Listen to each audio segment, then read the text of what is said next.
Aujourd'hui, pour le dernier épisode de la saison, j'ai la chance de venir plonger au cœur du métier d'apiculteur. Mais là, j'espère vraiment que je me ferai pas piquer, là. Pensez-vous? On y va? On y va!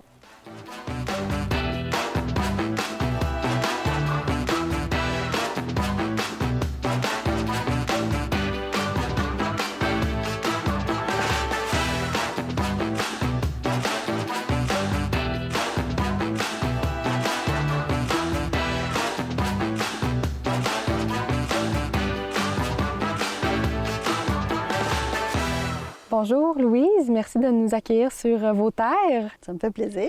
Qu'est-ce que ça fait qu'un apiculteur? Qu'est-ce que ça comporte ce métier-là? Décrivez-moi un peu qu'est-ce que c'est être apiculteur. Apiculteur, c'est s'occuper des abeilles. Apicultrice, hein, on va dire que vous êtes apicultrice. Oui. Apicultrice. S'occuper des abeilles et puis s'occuper de la récolte du miel et de la transformation de tous les produits de la ruche. Puis quand vous dites tous les produits de la ruche, c'est tout est fait à partir de miel. De miel, la cire d'abeille, faire les chandelles, des savons. On peut mettre du miel dans les savons, des baumes à lèvres. Des bonbons aussi. Des beaux fameux bonbons miel si délicieux. Oui. Puis bien là, vous avez aussi des champs de bleuets. Fait qu'est-ce que c'est intimement relié? Pourquoi vous avez les deux dans le milieu de l'apiculture? En 2016-2017, le prix du bleuet a chuté drastiquement. Et puis, notre stratégie a été de faire notre propre pollinisation. Ah. C'est le prix le plus élevé de la culture. Puis, j'ai été au cégep d'Alma, l'AEC en apiculture. Okay. Puis, à partir de là, on a commencé avec quelques ruches. Puis, là, maintenant, on a 300 ruches. Quand même, 300, ça fait combien d'abeilles environ? 50 000 abeilles par ruche. Oh mon Dieu! 50 000 abeilles par ruche, puis vous avez 300 ruches. C'est ça. Ça fait des abeilles. Ça fait plusieurs millions. Oui, oui. Pourquoi vous avez décidé d'être dans ce domaine-là, d'être apicultrice? Qu'est-ce qui vous a donné envie de faire ça avec le bleuet et tout? C'est vraiment complémentaire à la culture du bleuet. Puis faire notre propre pollinisation. Il y a des années qu'on ne pouvait pas avoir d'abeilles à cause des mortalités. Et puis là, on se ramassait avec pas de pollinisateur.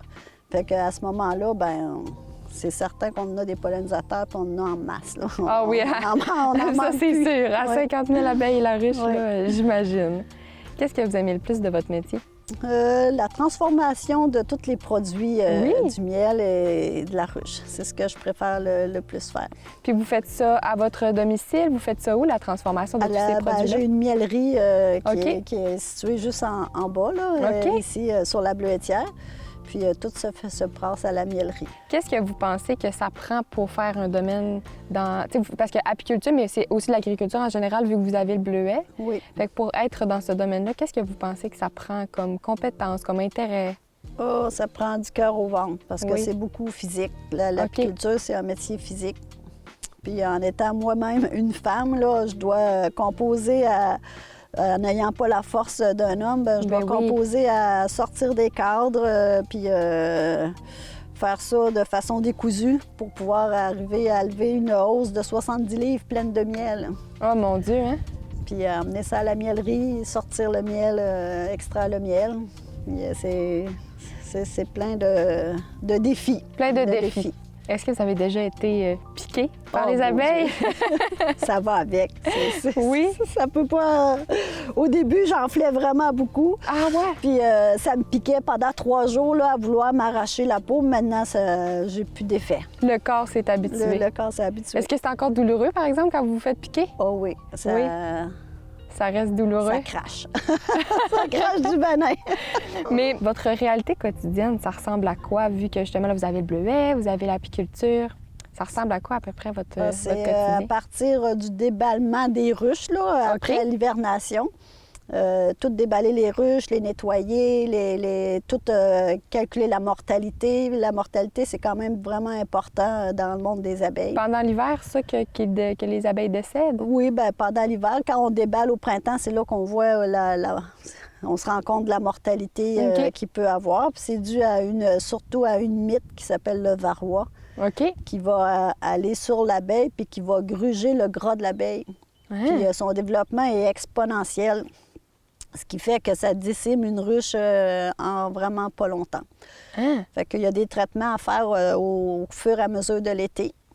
pour pouvoir l'irradier le plus possible. OK. Ou les protéger contre ça si jamais ils ne l'auraient pas encore, mettons? Ou c'est vraiment... Ils en ont toutes. Ils en ont Ils en ont toutes? OK. toutes. C'est vraiment tout, traiter toutes les ruches. OK. Puis ça fait... Ils attrapent ça comment, cette... C'est une mythe qui arrive comme ça, là, un petit peu comme la mouche du bleuet qui est arrivée dans nos champs de bleuet depuis à peu près 5, 6, 7 ans. Là, ça arrive comme ça, transporté par les États-Unis. Ça va du sud, puis ça monte au nord. Fait que là, dans le fond, juste pour comprendre le processus de création du miel, c'est que les abeilles vont, avec leurs petites pattes, mettre... Là, ils vont cueillir le nectar. Le nectar, c'est ce qui fait le miel. OK. Puis il n'y a aucun procédé chimique qui va remplacer le miel, qui va remplacer l'abeille. Parce qu'elle va chercher le nectar dans la fleur. Avec ses glandes, elle va le transformer avec ses glandes. Fait qu'il n'y a aucun processus chimique qui peut faire ça. Puis avec le nectar, elle va s'en venir dans la ruche, puis elle va déféquer. Elle a 2 estomacs, un estomac pour se nourrir, puis un estomac pour le nectar. Elle va déféquer dans la bouche des nourricières. Puis les nourricières, c'est eux, avec leurs glandes, qui vont aller stocker ça dans les alvéoles de miel, puis qui vont conditionner le nectar pour le transformer en miel. Ben voyons donc. Puis le pollen, lui, il sert... À nourrir le couvain. Ça veut dire quand la reine va mettre un œuf, elle va mettre du pollen, ils vont mettre du pollen pour nourrir cet œuf-là. Puis quand la larve va être assez grosse, ils vont caper, on va dire ça comme ça, là. Ils vont caper l'alvéole, puis la larve va continuer à se développer jusqu'au temps que l'abeille, comme un œuf, l'abeille sorte de son trou. 21 jours pour une ouvrière. 16 jours pour une reine, 24 jours pour un faux-bourdon. Un faux-bourdon, qu'est-ce que c'est? Qu'est-ce que ça fait? Un faux-bourdon, c'est le mâle de la ruche. OK. Il va servir à féconder des reines. OK. Il y en a beaucoup dans la ruche, là, comme en été. Leur fonction, c'est de féconder et ventiler la ruche quand il fait trop chaud ou il fait trop froid. OK. Bien, ils servent juste à ça. Alors, rendu au mois de septembre, quand le temps froid arrive, c'est juste des consommateurs. Okay. Alors, ils sont mis dehors par les ouvrières. Puis s'ils ne sortent pas d'eux-mêmes, eux, ils vont les sortir puis ils vont tous mourir. Les faux-bourdons, il n'y en a pas l'hiver dans la ruche. La reine va recommencer à pondre. Dans le fond, c'est la reine qui pond un œuf, puis elle ne met pas un sperme dedans. Il n'y a pas le sperme qui vient là, pour féconder l'œuf. Okay. Elle fait une copie d'elle-même, si on peut dire, mais sans fécondation.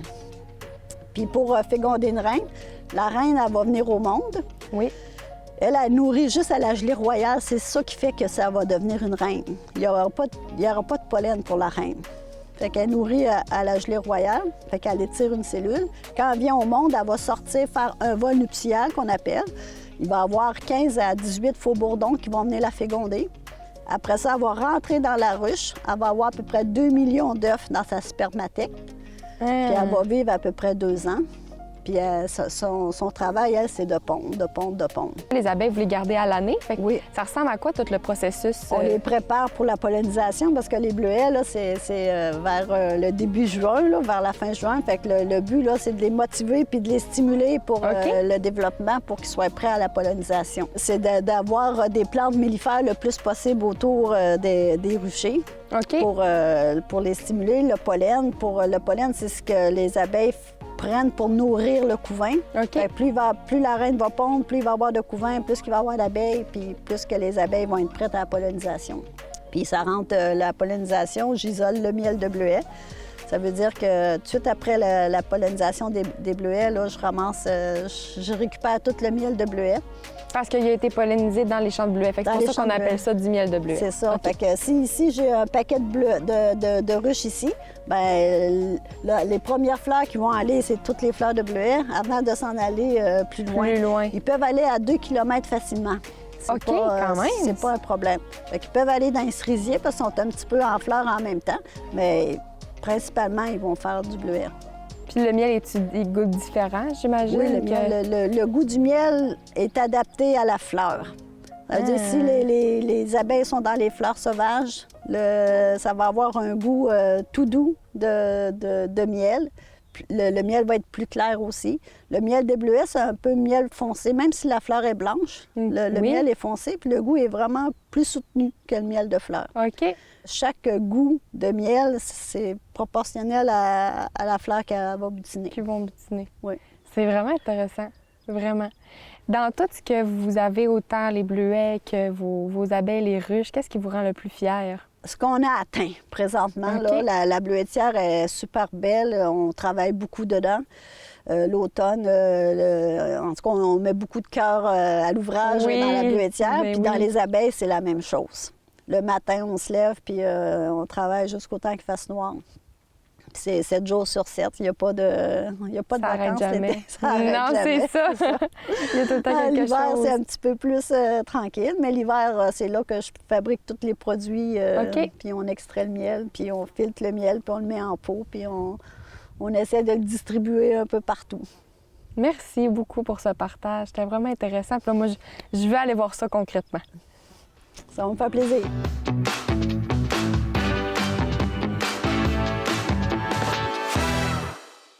Qu'est-ce qu'un apiculteur? On peut aussi appeler ça un producteur de miel. Ce qu'on connaît, c'est beaucoup le miel dans le parfum, les cuillerées de miel, tout ça. Mais pour devenir un apiculteur, c'est pas seulement l'utilisation du miel pour le manger. Il y a aussi d'autres utilités. Ça va être d'installer des ruches, de prendre soin des colonies des abeilles. Ensuite aussi, ça va être beaucoup de travailler auprès de récolter le miel, de faire les produits dérivés, de rien perdre de ce qui est produit du miel. Donc, on va beaucoup aller vers une transformation artisanale aussi, des cires pour faire, par exemple, des baumes à lèvres, des savons. On peut aussi faire des bonbons avec le miel, du miel pur. Après ça, l'utiliser dans d'autres circonstances. Ça peut être des crèmes ou des choses comme ça. Dans le fond, la personne apicultrice est un peu une entrepreneur, bien, pas un peu, elle est entrepreneur de sa culture parce que ils vont réutiliser, ils vont faire de la vente de produits beaucoup, ils vont rencontrer des gens qui vont aller faire l'exploitation. C'est un emploi qui demande beaucoup d'habileté manuelle, qui va demander aussi une perspective entrepreneuriale, savoir compter, savoir faire les comptes et beaucoup de travailler en plein air.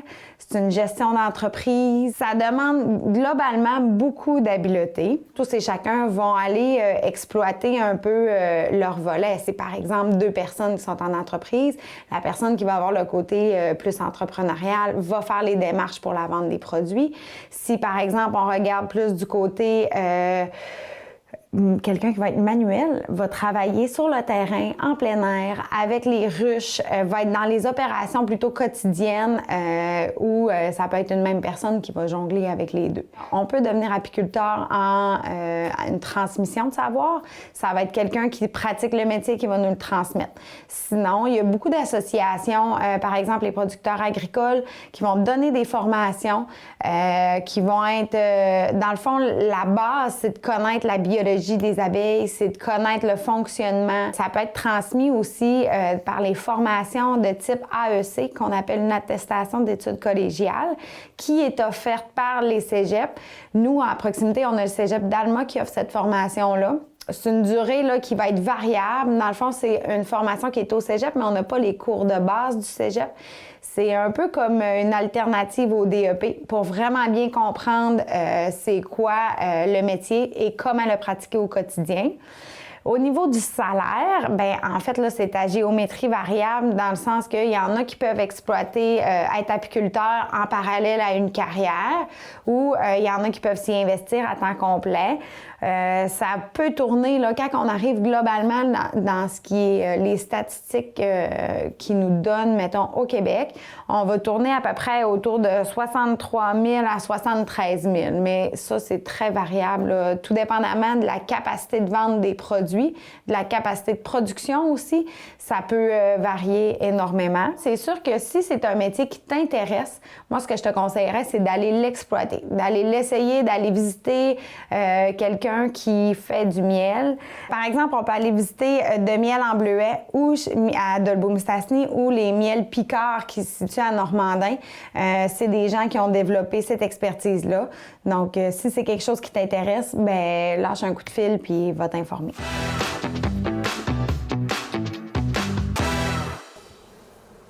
Donc là, on est venu voir les ruches concrètement. Oui.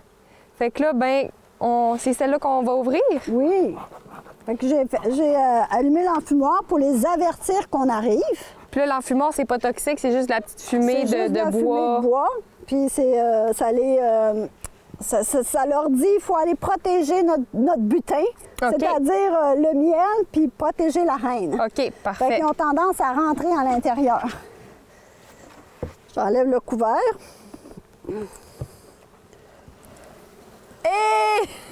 Il aurait fallu que je mette ça de même, ici, pour le voir. Fait que là, dans mon couvert ici, là, je vais juste jeter un coup d'œil pour être sûr que ma reine ne soit pas dedans. OK. Parce que elle peut être là. Parce que ça se pourrait. Ça se pourrait. Elles sont belles, hein? Là, ici, sont douces en plus. Regarde, il n'y a rien d'agressivité dans ça. C'est tellement beau. Un mâle, là. Il y avait un mâle ici. Comment qu'on fait pour voir la différence? Regarde, lui. Là, c'est un mâle. Vois-tu? Il est plus gros. Il est plus gros, il est plus large. Il marche ici, là. Ah. Toutes les autres, c'est des ouvrières. Puis là, qu'est-ce qu'ils font en marchant comme ça? Ah, ben là, les autres, ils travaillaient ici, là. OK. Ils se changeaient de place, là, pour venir travailler dans ça. Mais là, on les a dérangés un peu. Ben là, ici, je vais les enfumer. Tu vois, ils s'en vont en dedans. Donc là, je vais aller voir qu'est-ce qu'ils ont fait. Ce que je vérifie en premier, c'est que si j'ai encore une reine qui est productive, hein? OK. Puis si j'ai des œufs puis des larves, ça se peut que je la vois pas, ma reine.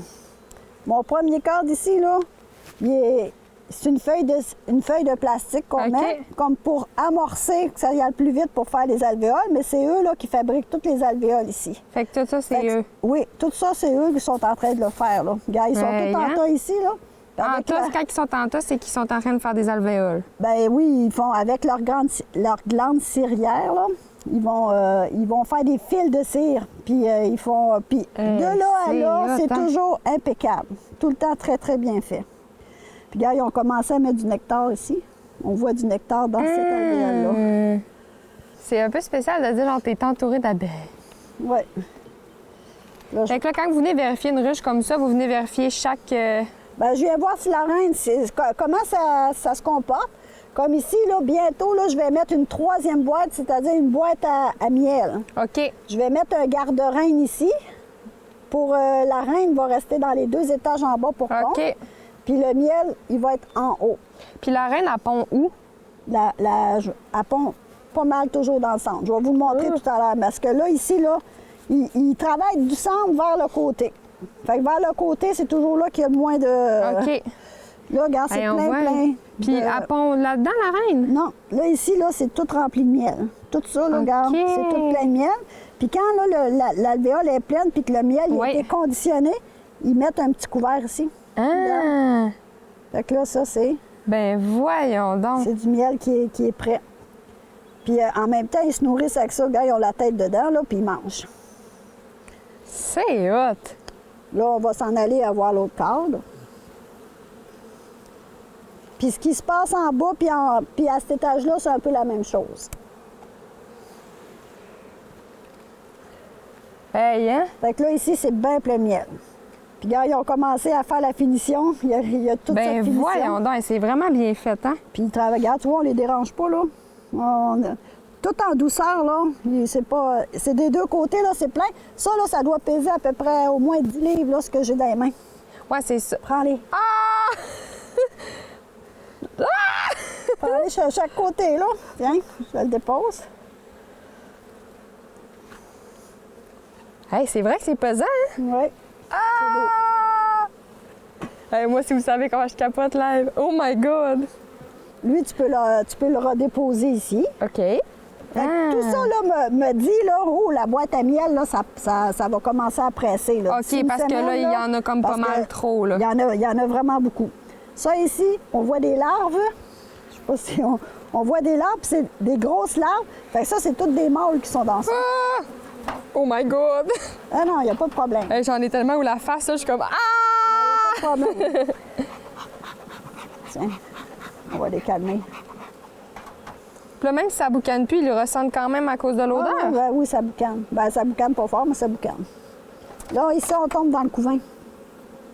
Puis Ça, c'est... en bas, il doit y avoir du couvain à grandeur. Le couvain, c'est les œufs, puis c'est la génération qui pousse. OK. Hey, hein, il y en a vraiment beaucoup, hein? Ici, là, Hey, pourquoi que c'est comme brun? c'est ça. Chaque alvéole, c'est Ouais. une abeille qui est dedans, qui va venir... Fait que ça, Regarde, c'est des il y œufs. en a une qui est en train de venir au monde ici. Elle est Ah! en train de sortir de sa... Ici aussi. Elle est en train de sortir de son alvéole. Ben voyons donc, c'est Dans la donc haute, ben hop, hot. une marraine est là. Elle est où? marquée d'un point vert. Ah! Ben vois, oui, avec ouais. le point vert dessus. OK, Elle a un oui, point ça vert, plie. puis attends une minute, je vois. Tu vois, les abeilles sont autour, là. Ils viennent la protéger. Ah, Regarde, c'est magnifique. Elle a un grand derrière, là. Ben oui, c'est full long, puis elle a un point vert. Ouais. Elle est Wow! marquée. Ils ne sont pas toutes marquées, hein. Il n'y en a pas souvent qui sont marquées, là, ça donne bien. Ici, toutes des mâles pondus. OK. On voit que la grosseur, c'est pas la même chose. Ben oui. Fait que ça, c'est toutes des œufs, c'est pas du miel. Tout ça, là, c'est toutes des œufs. Fait qu'il y en a qui font vraiment juste du miel, puis il y en a d'autres qui font... Ben ça, c'est des Des œufs. nourricières. Eux autres, là, eux autres, ils vont nourrir le couvain. Des jeunes abeilles. C'est quand ils viennent au monde, la première tâche qu'ils ont à faire, c'est de nettoyer leurs trous. OK. Les trous qu'on voit, là, C'est des ça, abeilles qui sont... Ils sont venus au monde. Fait que là, eux autres, ils nettoient ça, ils désinfectent, puis là, elle peut repondre un autre œuf dedans. c'est tellement hot. Puis des reines, là, c'est sur 24 œufs, je peux peut-être des fois en avoir 2 dans le paquet. Puis là, ça donne très bien aujourd'hui. Ben oui, hein, on est chanceux. C'est spécial, le bruit que ça fait. Tout, tu sais, t'entends Ouais. toutes leurs ailes, là, le bourdonnement. Ouais, le battement d'ailes. Oui, le battement d'ailes. Fait que là, ici, là, dans le fond, si je faisais une inspection moi-même, Oui. là, je prendrais pas autant de temps que ça. Plus qu'on prend de temps, plus que ça les... Ça les ben, ouais, ça on les dérange. Fait que là, ici, je vois que j'ai beaucoup de miel. Je me prends une note que la prochaine fois, il faut que ça soit plein ici OK. pour mettre une autre boîte. Parce que OK. sinon, ils vont abandonner ça. Puis ils vont s'en aller dans d'autres qui sont déjà fabriqués. Fait que moi, là, je veux leur faire fabriquer des Ouais, alvéoles. OK. Fait que là, ils ont besoin de plus de place pour pouvoir faire ça. Ben, ils ont besoin de travailler ça. Pour avoir de la place, là, il faut qu'ils cirent. Ils n'ont pas le choix. OK. Fait que si moi, je mets une autre boîte puis que sont déjà cirés, c'est ce que je vous ai montré tout à l'heure, là. Oui. Il y avait déjà les alvéoles. Ben, eux autres, ils vont les réparer puis ils continuent là-dedans. OK. Puis comme on jette à peu près 10 des cadres par année, ben il faut toujours qu'ils... Puis ça les fait travailler aussi, là. Ben oui. Oh non. Tu vois-tu qu'est-ce que ça sent? Comment ça sent bon? Ben, ça sent le miel, là. Ça sent la ruche, ça Ouais. ça sent l'abeille, c'est ça que ça sent. C'est spécial comment ils se mettent tout autour pour essayer de l'enlever, hein? Oui. C'est ce que je vous disais tout à l'heure, là, de les voir s'activer puis de les voir travailler, là. C'est vraiment impressionnant. Puis s'il y a une guêpe qui arrive ici, là, puis qui décide, Ouais. elle aime ça, puis elle veut rester là, ils se mettent 3-4 après. Puis ils vont la tuer, puis ils vont la sortir. Il y a même des souris. Dans le fond, la momification vient de la ruche. OK. Quand il y a une souris qui rentre, Oui. ils sont pas capables de la sortir, c'est trop lourd. Ben non, c'est Fait ça. qu'ils vont la piquer pour la tuer, puis ils vont avec la propolis, ils vont la momifier. Pour pas que ça pourrisse, puis pour que ça reste toujours très, Ben très sain. dans voyons le fond. donc, fait que ça vient des abeilles, la momification. Oui, exact. J'avais jamais eu d'abeilles autant proche de mon visage. Merci tellement de nous avoir montré ça. C'est vraiment passionnant comme Ça fait métier. plaisir. Les abeilles, c'est fantastique pour vrai, là. Merci! Ça m'a fait plaisir. Aujourd'hui, avec le métier d'apiculteur, je suis certainement sortie de ma zone de confort, être en immersion à travers les abeilles. Puis il y a plusieurs sortes d'abeilles. Ils ont toutes en plus un rôle différent. Vraiment intéressant comme métier. J'espère que vous avez apprécié autant que moi.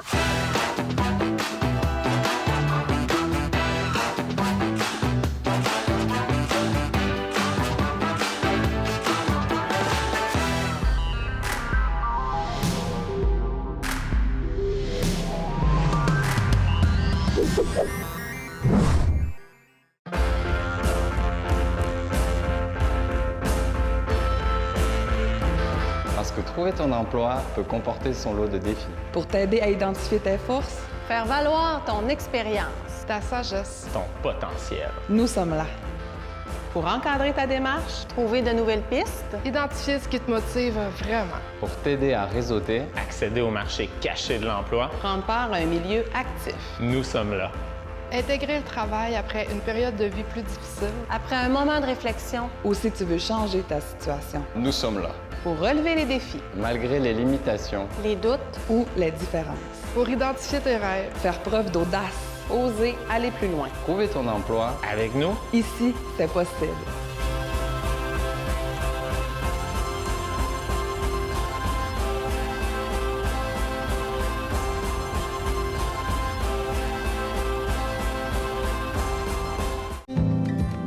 Réseau Culture Saguenay-Lac-Saint-Jean. C'est l'accès direct à 200 artistes, organismes, travailleurs et travailleuses culturelles. La culture au Saguenay-Lac-Saint-Jean, une culture de proximité.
Ça paraît pas, hein? Mais je suis sur mon heure de lunch. Ça t'intéresse? Fais comme moi. Ose le pays des Bleuets.